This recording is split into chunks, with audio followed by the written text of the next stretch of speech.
So just as a quick reminder, you guys do have your lecture 7, or excuse me, lecture 8 quiz tomorrow. You guys won't be here and you don't have school tomorrow, but just please make sure that it gets done so that way you don't, like, it's not a 0, okay? Like you said, after this, we only have 4 more quizzes, or 5 more quizzes. We don't really have that too many. Also, we're already on lecture 9, and we're gonna kind of get to chapter, or our third exam pretty fast. But I will let you guys know after, probably by next, Tuesday, when we're gonna have our actual next test. It is gonna be a little bit wonky just because you guys do go on or the juniors go to Texas A&M October 30th, which means that it's only gonna be seniors. And so, unfortunately, I'm gonna go ahead and might just move on, and you guys will miss that lecture. So, it is what it is, but we'll get to there. I'm just letting you know that the test is coming up soon, okay? So, lecture 9 is all about DNA structure and function. But before we actually start talking about the structure of DNA, we're gonna actually look at the historical significance of how we got to the structure of DNA. In other words, why do we know that DNA is the molecule that allows for hereditary to occur? Or why does it allow you to inherit things that your parents have? Okay. So we're gonna go ahead and read through all of these parts. One thing that you'll also notice is that this section, the front and back, page 9.1 and 9.2, do not have things highlighted and annotated. It is your responsibility to highlight and annotate. Okay, I want to see what you guys can do on your own. Okay, but let's go ahead and start.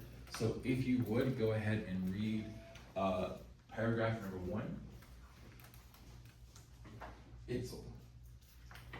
The discovery of the structure of DNA is one of the most significant achievements in the history of biology. This development was the result of contributions from numerous scientists over several decades, culminating in the understanding of DNA as a genetic material. Again, the idea of knowing that DNA is the molecule of life, is the molecule that controls every facet or every function of a cell, came because of all of these different scientists, not just one scientist, and not just 1 year, over from 1860 all the way until 1852. Okay, so it took well within 100 years to be able to develop the research and to develop all of these different experiments and know that this is what DNA does. Okay. Friedrich Miescher, the discovery of nucleic acid. If you would go and read that part for me, please, Isabella. In 1869, Swiss chemist Friedrich Miescher isolated a substance from the nuclei of white blood cells, which he called Nuclein. Okay. He identified it as a complex of DNA and protein, laying the groundwork for future studies of nucleic acids. Miescher's work was foundational, although he did not recognize the significance of DNA in heredity. He is very similar to how Robert Hooke first looked at cells under a microscope and said, hey, I'm gonna call this a cell. He kind of is the same thing. He didn't realize the significance of it. He just kind of looked at it underneath the microscope and just kind of got credit for it. But what did he do though? He looked at and he took the stuff out that was inside the white blood cells in the nucleus. It says nuclei, but nucleus, right? And he discovered that it was called nuclein, which is a combination of DNA and what? But we know that from our discussion from, again, before, that DNA is wrapped around proteins called histones. So when it says that he discovered DNA in a protein, he actually discovered DNA in histone. Or in other words, chromatin, because this white blood cell was not going through what? Cell division. It was not condensed. Okay, there were not chromosomes whatsoever. Go ahead and read the next part for me, please. Frederick Griffith, the transforming principle. Read it for me, please, Jonathan. In the 1928, British bacteriologist Frederick Griffith conducted an experiment with Streptococcus pneumoniae. Streptococcus pneumoniae, even a phenomenon transformation. Right there. So Streptococcus pneumoniae is the bacteria that causes not strep, but pneumonia. Streptococcus means a long chain of circle-shaped bacteria. Strepto is a chain, just means chain. But yes, but he revealed a phenomenon called what? Transformation. Go ahead and continue reading for me, please, Matthew. Sorry, but he demonstrated. He demonstrated that non-virulent bacteria could become virulent when exposed to heat-killed virulent strains. Right there. So what does virulent and non-virulent mean? Virulent and non-virulent. Is it like where they can get you sick? What does virulent look like? What does that word look like? Like virus. So a virulent disease is one that can make you really, really sick. But a non-virulent disease or a non-virulent strain isn't gonna really make you sick, okay, or even die. So it says that he demonstrated that non-virulent, ones that don't make you sick, bacteria could become what? Virulent. Or in other words, can make you sick and die when exposed to virulent strains. We'll look at this word in just a second because it is a little complex, okay? Go ahead and continue on, Matthew, please. Griffith proposed. Griffith proposed that some transforming principle was responsible for this change, hinting that genetic material could be transferred between organisms. So, in other words, if you look right here, when it says non-lethal, that's the same as non-virulent. So, how many parts of this experiment did they have? Or he had? 4. He had the R group, which was the non-lethal, or the what? Non-virulent. They injected this strain of bacteria into the mice, and what happened to them? They survived. S, which was the lethal, or the virulent strain, they injected it into the mice, and what happened to the mice? They died. Then heat killed S. So they took the S one, and what did they do to them? What does that mean, heat killed? They killed them with heat. Again, that's why we cook our food, right? Because we cook our food, or we boil water, like during, maybe you guys remember when y'all were like freshmen or 8th graders-ish, like that big freeze came over and we had to like boil all of our water and everything. So water boil notice is the same thing. We heat up stuff so we can kill the bacteria and the viruses. Does that make sense? Okay. So, but when we do it, again, and they injected the mice, what happened to the mice? They survived. That makes sense, right? Again, that's the same thing. That's why we heat kill bacteria, viruses in the food that we eat, boil the water, we consume it, we don't die, okay? But this one is the one that really stumped him and really made him think about what could be causing this. So what did he do? Well, he looked at R and he killed what? What does that mean? R, which was not virulent, isn't gonna make the mice sick, and he killed what? Lethal one, but it was killed with. So one that doesn't make the mice sick, one that doesn't make the mice sick, again, right? He killed S, doesn't make the mice sick and die.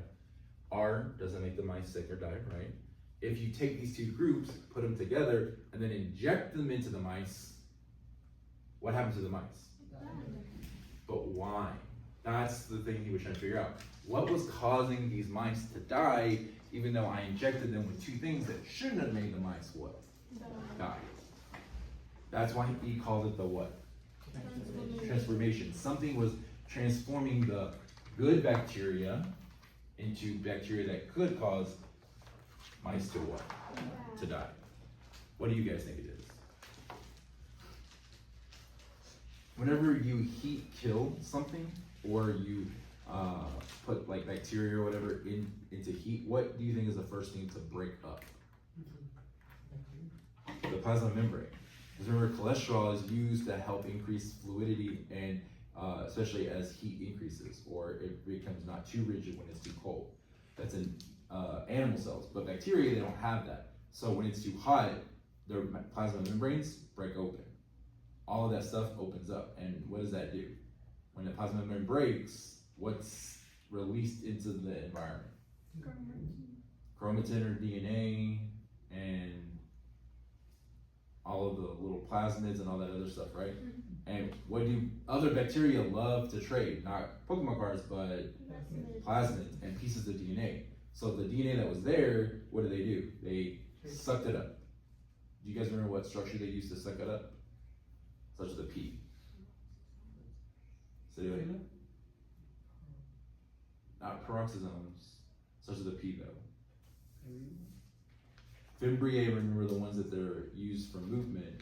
Flagella was a tail-like or a whip-like structure, but another one that's such as the P. Pili. Pili are used to suck up random pieces of DNA. So they use that because they were killing, there's DNA everywhere. They're like, oh, let me get that. Oh, I want that piece of DNA. Oh, I want that piece of DNA. But by taking those pieces of DNA, then they became what? Virulent, which then transformed them. Again, we know that that's DNA. We know that it was pili. We know that the plasma membrane breaks. Again, but this was what? 1938. They didn't understand all of that. All of these things that we know now that you literally learn in either high school AP biology or in the first year Gen Bio class, as you guys are now, they didn't know that then. Okay, these are people with PhDs and doctors and all that other stuff. Does that make sense? Okay.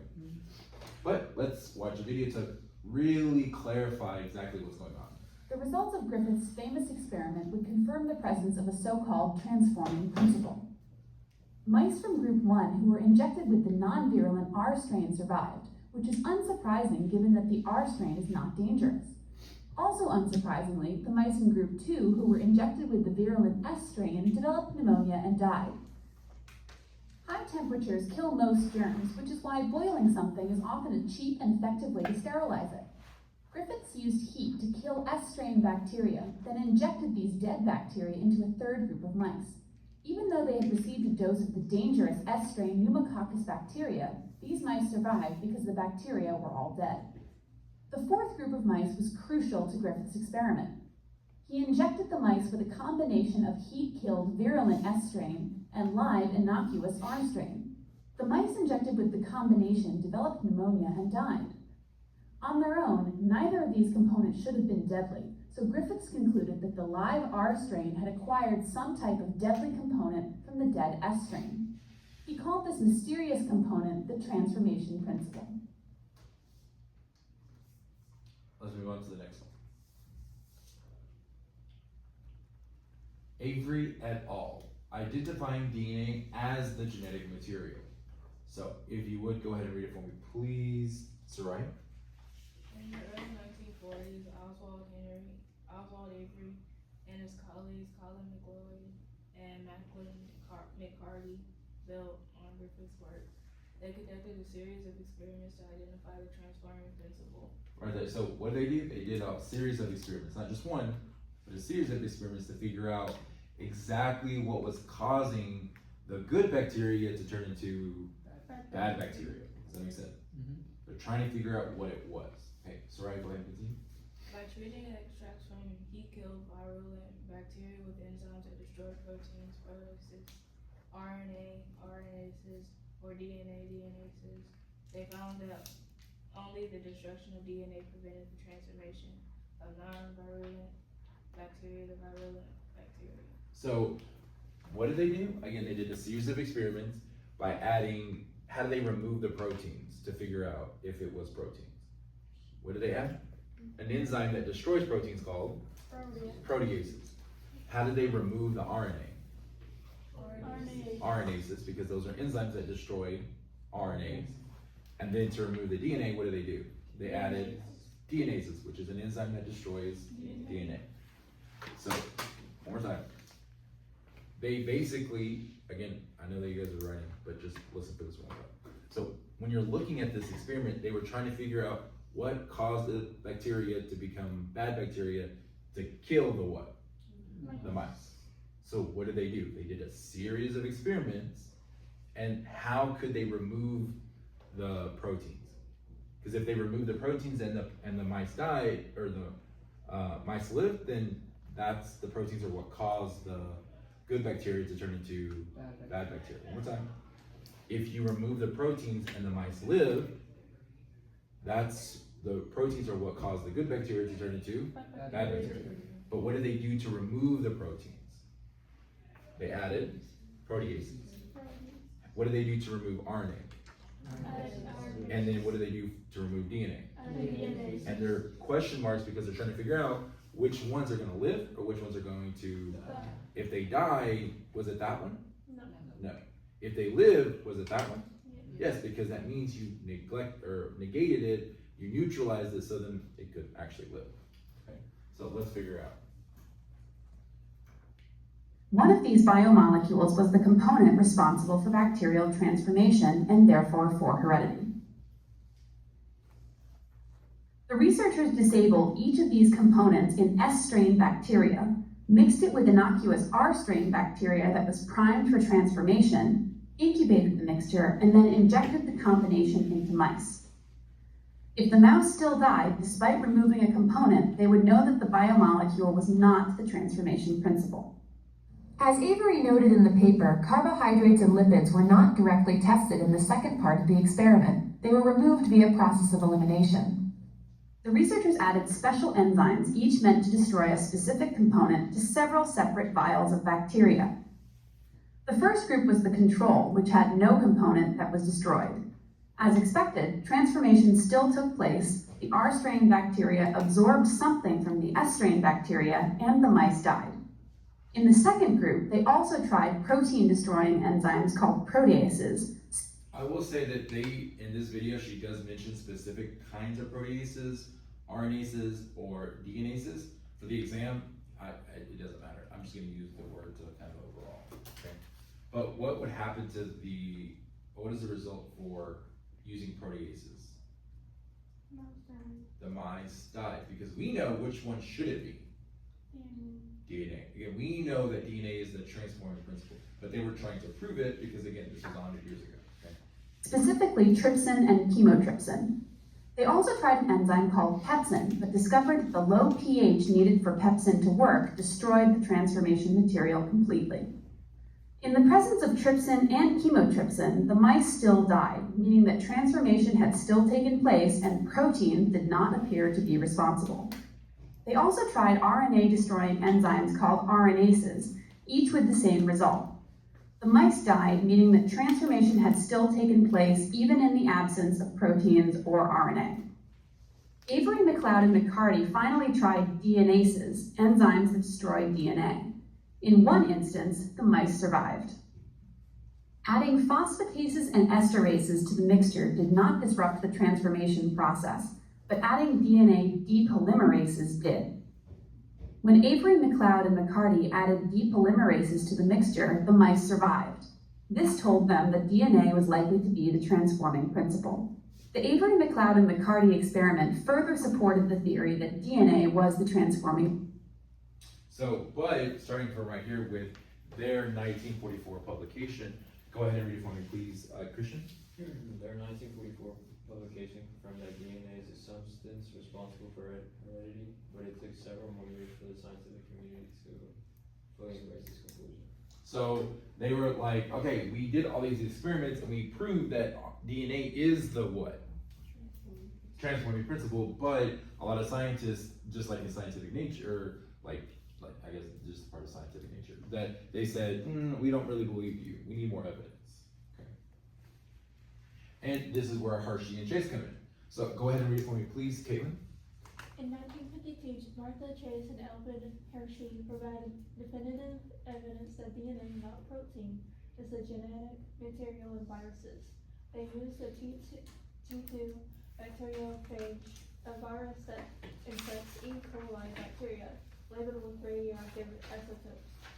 They labeled the protein coat of the phages with radioactive sulfur, 35S, because sulfur is found in proteins but not in DNA. In a separate batch, they labeled the DNA with radioactive phosphorus, 32P, since phosphorus is a component of DNA but not protein. So what did they use? They use bacteriophages, which are viruses that only infect bacteria, specifically E. coli. What they did was they used radioactive isotopes on two different groups. One group, they only labeled the protein coat with radioactive sulfur. Then they use another group and use radioactive what? Not sulfur, but radioactive, what's P? Phosphorus. But what was the radioactive material? Not the protein coat, but the DNA. So they were trying to figure out, again, was it protein or was it DNA that was causing things to transform into bad things? Or what was the hereditary material? Okay, that's the one question, 2 parts that they were trying to answer. So go ahead and read the next part if you would, starting with the label. Abraham? The label phages Phages. were then allowed to infect E. coli bacteria. After the infection, Hershey and Chase used the blender to separate the phage protein coats from the bacterial cells. They found that the radioactive sulfur tetrachloride remained in the phage protein coats, which had not entered the bacterial cells. Right there. So once they labeled it, they allowed the E. coli to be infected by bacteriophages, which were the viruses. And when they infected them, they realized that, just like you see it, kind of like this image, the green protein coat and the green DNA, that's what was radioactive. They realized they found that the radioactive sulfur remained in the what? Phage, or in other words, it remained outside of the bacteria. If something was going to transform the bacteria and turn it bad, it has to actually go inside. So if it's on the outside, it probably doesn't transform the good bacteria into bad bacteria. Okay, go ahead and continue reading for me, please. Nicholas, starting with however. However, the radioactive phosphorus predictably was found inside the bacteria, indicating that it was phage DNA, not protein, cells, and was responsible for directing viral replication. Do I continue? Mhm. This experiment provided clear evidence that DNA is the molecule that carry genetic information and viruses, further confirming Avery's earlier findings. Perfect. So again, what they did was looking at this experiment. It's called the Hershey-Chase or the blender experiment. But again, what did they had 2 different groups. One group, they used radioactive sulfur or phosphorus in the protein coat, and then, Since there was no 1 second.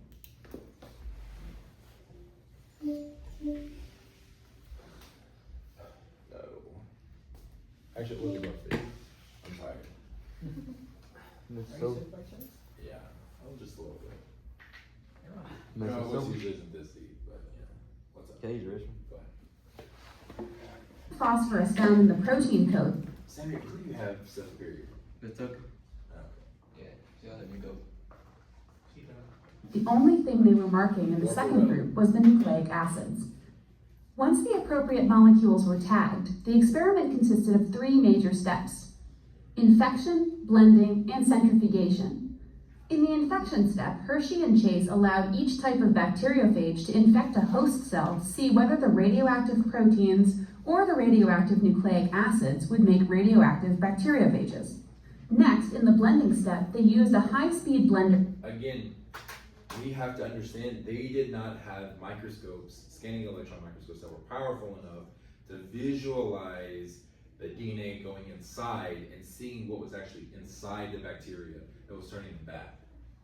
So the only thing they could do, since they can't use an electron or a scanning electron microscope to see it, they use radioactive isotopes to figure out where stuff was going. Okay? Again, we can see clearly that the DNA goes where? In the nucleus, inside the bacteria, right? The DNA goes inside. But this radioactive protein stays where? To jiggle the E. coli. Stays where? Inside or outside of the bacteria? This one actually goes, so because this is going inside, it has to be what? The DNA, the radioactive DNA, or the DNA that is causing the good bacteria to turn into bad bacteria. One more time. If something is turning the good bacteria into, it has to actually go inside. They didn't know if it was the protein going Myself inside. as enough to They didn't know if it was what? Protein or going inside of the bacteria to turn them into bad bacteria. They were trying to figure it out. Again, they didn't have microscopes to see the DNA actually go inside. Okay, we still don't have microscopes powerful enough to see it.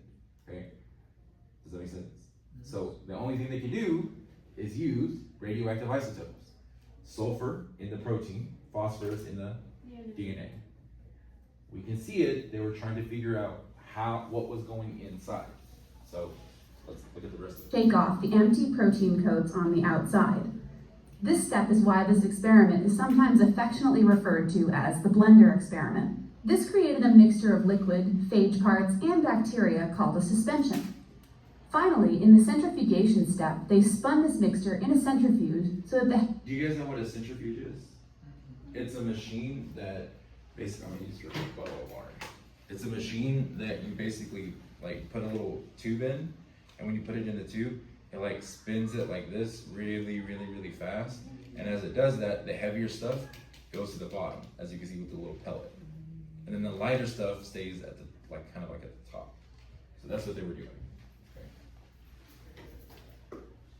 Heavier bacteria condensed and formed a pellet at the bottom of the tube. Since the virus... So at this point, they knew the bacteria were heavier, so they knew the bacteria were going to be where? In the pellet, right? The bottom of the pellet. They knew that all of the viral particles or something were going to be in the water. It says the suspension or whatever, but it's fine. But they were just looking at which one of these pellets were going to be radioactive. Because whatever was inside the bacteria is what's causing them to turn into bad bacteria, the transforming principle. So they were only looking at the little pellet. Okay. These particles were much smaller and lighter. They remained suspended in the liquid, otherwise known as the supernatant. Hershey and Chase measured the level of radioactivity in the liquid and in the pellets to see where the radioactivity had ended up. The researchers knew that the virus had transferred its genetic material, whatever it was, into the bacterial cells. Because the bacterial cells were heavier, they would end up in the pellet along with the injected radioactive material after centrifugation. If proteins were the molecule of inheritance, the pellet would be more radioactive than the supernatant in the protein group. If the nucleic acids were the molecule of inheritance, the pellet would be more radioactive than the supernatant in the nucleic acid group. When they tested the two groups, they found that the supernatant... Again, they were just trying to figure out what was going inside. Was it the... or was it the...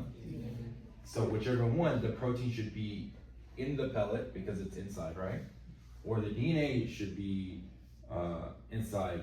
That's what they were looking at. Was the protein inside or was the DNA inside? Does that make sense? So they were looking at the pellet. If the pellet was green in this one, then they knew it was proteins. If the pellet was green or radioactive in this one, then they knew it was DNA. And we can clearly see which pellet is green or radioactive. DNA. So DNA is the transforming principle. Okay?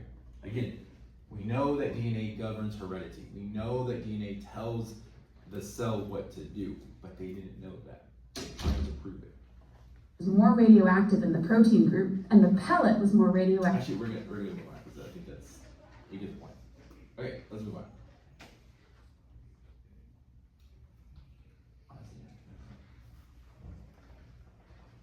Okay, Erwin Chargaff. Go ahead and read it for me, please. There we go. Sammy, you're next. In the late 1940s, Erwin Chargaff established two critical rules concerning DNA composition. He showed that the amount of adenine equals thymine, and the amount of guanine equals cytosine. In DNA, by way of paper chromatography and UV spectrometry, this Chargaff's rules suggest a... I can't see that far, I'm sorry. No, you're fine. It suggested a complementary pairing that would be crucial for understanding the structure of DNA. Now, we've already talked about how we know that adenine pairs up with who? Thymine. Apples go on trees, right? And we did the two because they form how many hydrogen bonds? Two. While cytosine, cars going in garages, but we know that they form 3 hydrogen bonds because we talked about it, right? 3 right there. So what this is saying is that how do we know that adenine pairs up with thymine? And how do we know that cytosine pairs up with guanine? That's because Chargaff did paper chromatography and UV spectrometry to basically figure out the amounts of adenine and thymine and the amounts of cytosine and guanine in a sample of DNA. And he did it for a whole bunch of other stuff, and he realized no matter what it was, that it was almost the same, or the same ratio no matter what. Does that make sense? That's how we know adenine pairs up with thymine is what cytosine pairs up with what. So what does that mean? That means in this right here, we can actually calculate the number of adenine, thymine, guanine, and cytosine based off of a specific sample. So this sample of DNA contains 30% what? So I want to know how much of everything there is. I want to know how much thymine there is, cytosine, and guanine. So how much thymine do I have?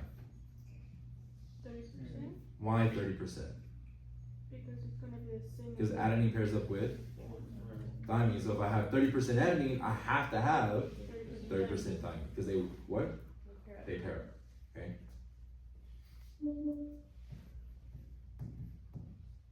But what about cytosine and guanine? How do I figure those out? What do you guys think? 20%. How do we get 20%? So there has to be 100% total. There has to be 100% total. So if this is what? 60%, I subtract from 100, and what is that? 40. But Matthew said 20, so how do we get? That's 40, he said 20. But they have to be equally what? Split. So 40 divided by 2 is 20. So there's 20% cytosine and 20% what? There's a question like this on the quiz, there's a question like this on the test, and it's open blank, so you just write the number. Okay? There's no ABC. But it's literally the most math that we'll ever do in this class. Good or bad, I don't know what you're like this. But I want you guys to go ahead and work on the next one. It's on the back page. So I'm gonna go ahead and show it. But I want you guys to work on it.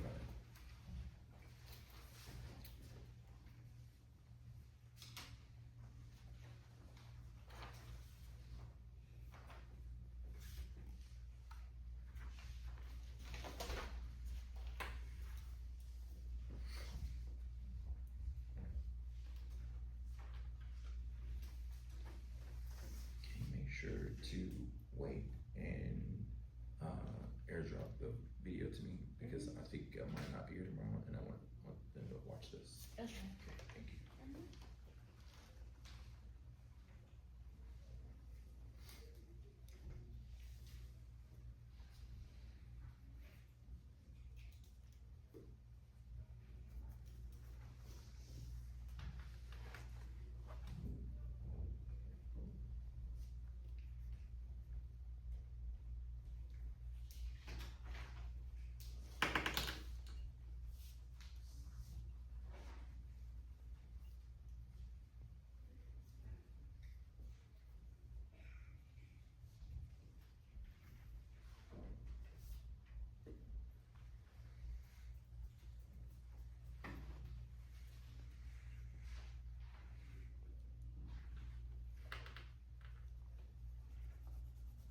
Okay, so we're trying to figure out how much cytosine, thymine, adenine is in this sample. So A, T, C, G. How much guanine do I have? 19%. So if I have 19% guanine, how much cytosine do I have? 19%. But how much adenine and thymine do I have? I have to combine it, add them, so that is 38.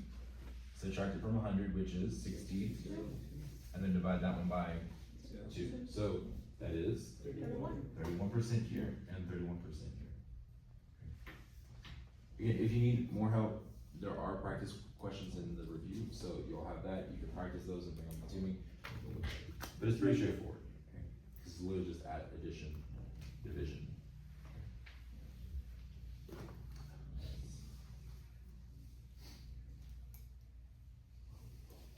So go ahead and looking at Franklin and Wilkins X-ray diffraction. If you would, Sammy, please. The contribution of Rosalind Franklin and Maurice Wilkins in the early 1950s was pivotal in elucidating, hinting at the structure of DNA. Using X-ray crystallography, Franklin captured images of DNA that revealed its helical structure. Her famous photograph 51 provided key insights into DNA's dimensions. Wilkins, who worked alongside Franklin, shared the findings with Watson and Crick, which they later acknowledged as critical to their own work. So basically, Rosalind Franklin used X-ray crystallography to basically come up with this specific picture of DNA. And she basically took DNA, made it into crystals, took an X-ray of it, that's what she got. But I don't expect you to figure out, oh yeah, looking at that, that's DNA, that's the bases. No, that's not what we're looking at. I just want you to know, what did she do? She produced photographs that help these guys figure out the actual shape of DNA. That's all she did. We're good enough with that, okay? Wilkins kind of basically like said, hey, I know this woman who took a really good picture and gave it to Watson and Crick, and we're like, hey, maybe you could use this. He actually took it without her permission, but it's like a whole thing. And the last part, so if you would go to read Watson and Crick, the double helix for me, please, Savannah. In 1953, James Watson and Francis Crick proposed the double helix model of DNA. They combined evidence from Franklin and their own physical models to suggest that DNA consists of two strands winding down around each other with bases pairing specifically. A with T and G with C in the center. Their model explained how DNA could replicate and carry genetic information, revolutionizing biology. So if you look right here, what shape is that? Well, can you get that one, please? What shape is that? Pentagon. It's a pentagon. Ribose is a pentagon. So they literally, again, this is the backbone right here, and it kind of like goes back behind. This kind of comes in front. And these right here are the bases. So they literally, in 1953, from all of the other previous work, and they were really, really good at math. They took this picture and along with the Chargaff's bases, and they basically figured out the actual structure of DNA. Okay. But we're gonna end it there. You guys go ahead and pack up, and y'all have a good weekend. Don't forget tomorrow's lecture. What? 8 quiz.